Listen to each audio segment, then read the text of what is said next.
Hey everybody, Jaguar9 here wishing you and your family a Merry Christmas and a Happy Holiday Season. I hope you enjoy this special Christmas-themed episode of Dumb Decisions. And now, on with our feature presentation.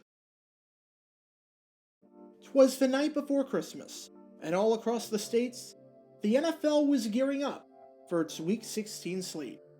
There were 8 games happening at the 1 o'clock hour, for football fans across the country to devour.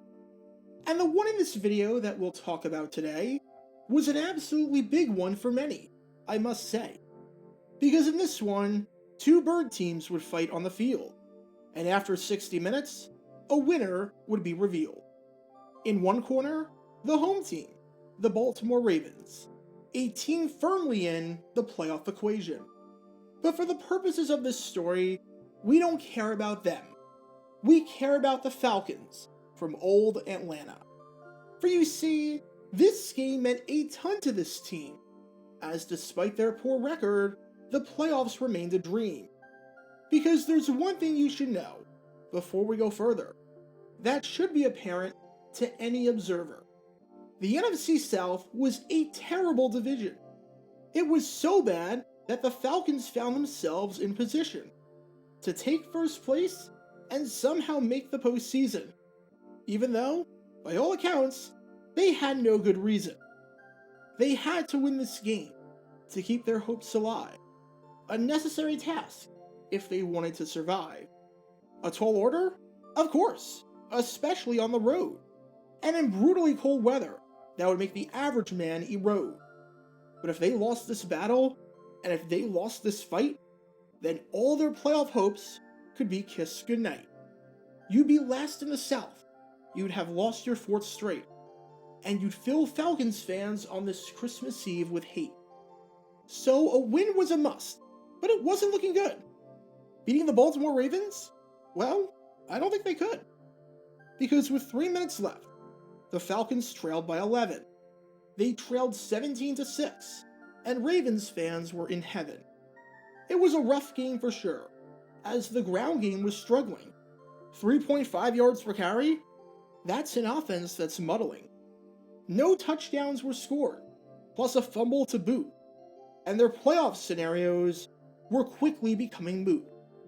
But they still had a shot on this 3rd and 1 play to get a first down and maybe save the day. You've got the 2-minute warning and 2 timeouts on your side. So if you can score here and get some points on this drive, it's a 1-possession game, and you've still got a shot to come out victorious and to come out on top. But when they call this play, it goes horribly wrong. As Cordell Patterson loses 2, their offensive struggles prolong. Alright, you've got 4th down now, and you're going to kick. But you have to move fast, and you have to move quick. The clock is not your friend. The clock is not on your side. So it would be incredibly stupid to just let the clock wind. The seconds are ticking. They're coming off fast. Do they not realize the situation? Or how much time has passed? Is Arthur Smith stupid? Does he not have a clue? You have the 2-minute warning and a 3rd timeout to help you. But if you keep letting it run and keep letting time go, you won't get to use it. And man, that would blow. 2:30, 2:20, the time continues to tick. Why haven't you snapped it? Why haven't you kicked? From the left hash. Cruz kick is good. Well, that was really stupid. For look at time now. There's 2:03 left. I'm baffled. Just wow. Yes, it's 17-9. Yes, the game is now just 1 score. But the 2-minute warning means nothing anymore. For if you kick it off deep, 3 seconds minimum will pass, and the time for the 2-minute warning will surpass. That's your 3rd timeout gone, meant to benefit you. Evaporating just like that, now completely out of view. Now the Ravens can run more time, kill 40 seconds off the clock. The chances of winning just went up for the Baltimore flock. For when it comes to managing the clock, Arthur Smith lacks precision. As all the Falcons fans cried out, Taken out to the... Welcome to Dumb Decisions. Before I break down what happened here and get out of this rhyming scheme, this whole series is about taking an in-depth look at decisions made during games that were clearly awful from the start. This isn't something to look bad in hindsight. Rather, this is something to look awful almost immediately. These are moves where a gut instinct tells you right away that there is no way this can possibly work.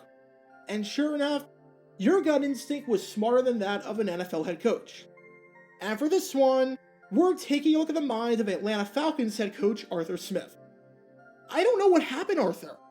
I genuinely don't know what happened. But over the last 2 months, you might have legitimately turned into, when it comes to an in-game management standpoint, the worst head coach in football. At the very least, you've turned into one of them.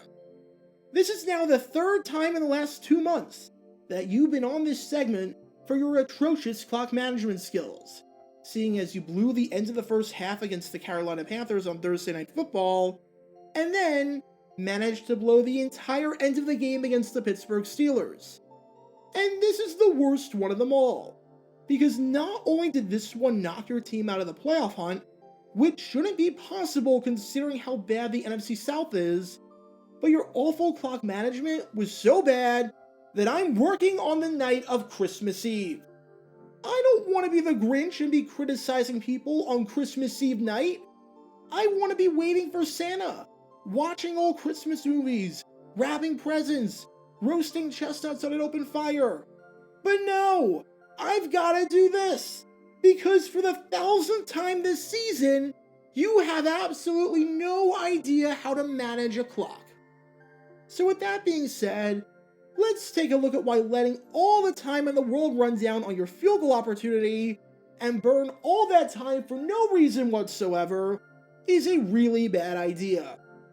Let's break this all down in terms of the clock. When Patterson goes down on the 3rd and 1 play, there's 2:53 left on the clock.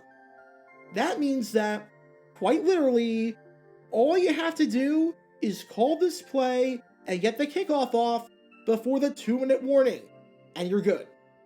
The 2-minute warning acts as an extra timeout, where no matter what happens, the clock is stopped. You have 2 timeouts already in your back pocket to work with. That means that if you manage the clock well, and you get a stop and prevent the Ravens from getting a first down, then you're getting the ball back with a decent amount of time left to do something and drive down the field to possibly tie it up. No, it's not great, but you'll have somewhere in the ballpark of 90 to 100 seconds left, which again is not ideal, but it's definitely doable, especially if you kick it off deep and aren't pinned too far back. So you don't even have to do a quick field goal here and rush everyone out onto the field. The quicker you get the kickoff, the better, but quite literally, all you have to do is get this kickoff with about 2:20 left, or even 2:15, and you're good. This isn't a fire drill situation. All you have to do is not let the clock wind down to the last possible second, and you'll be good to go. If, however, you're dumb enough to let the clock wind down this much, then here's what's going to happen in the best case scenario, assuming that the kick goes in and you get a stop without allowing a first down. Because in both scenarios, if the kick doesn't go in, the game is over. By doing this, unless you can kick the ball out of the end zone, which is almost impossible in this weather, where it's a wind chill factor of -2, it's windy, and kicking the ball is like kicking a brick, or unless you kick the ball out of bounds, which would have actually been a pretty smart strategy in that case, even if you're giving up some pretty good field position, then the kickoff return by the Ravens will guarantee, no matter what, that the clock goes under 2 minutes. And this means that, assuming each play takes 6 seconds, if you call a timeout after the first down play, the clock is stopping with 1:54. If you then call a timeout after the second down play, the clock is stopping with 1:48. Now, you can't call a timeout after 3rd down. Before, the 2-minute warning was acting as that 3rd timeout. But now, you don't have that. The play goes to 1:42. The Ravens let the play clock expire all the way down to the last second before calling a timeout. And that means that they're not punting it until there's 1:02 left. Now, in the absolute best case scenario, you've got to drive down the field with no timeouts and about 50 seconds left after the punt with a rookie quarterback who has not led a touchdown drive all game. If you showed literally any sense of urgency whatsoever on the field goal, you're getting the ball back with just under 2 minutes left. You let roughly 1 full minute off the clock just because of how little urgency you showed and because of how badly you bungled the clock. You didn't even need to show that much urgency, just a little bit. That's at least 8 plays that you potentially could have had to make this final drive easier that you just threw away. All because you took the entire play clock for some reason to get a field goal off. And keep in mind that by taking that long to get the kickoff, you bought yourself no breathing room whatsoever. At least in the first scenario, where you show some urgency so that the Ravens have to call a play before the 2-minute warning, if the Ravens get a first down on the first play, then even though it's not great, because you have 2 timeouts, you'll get it with about 50 seconds left.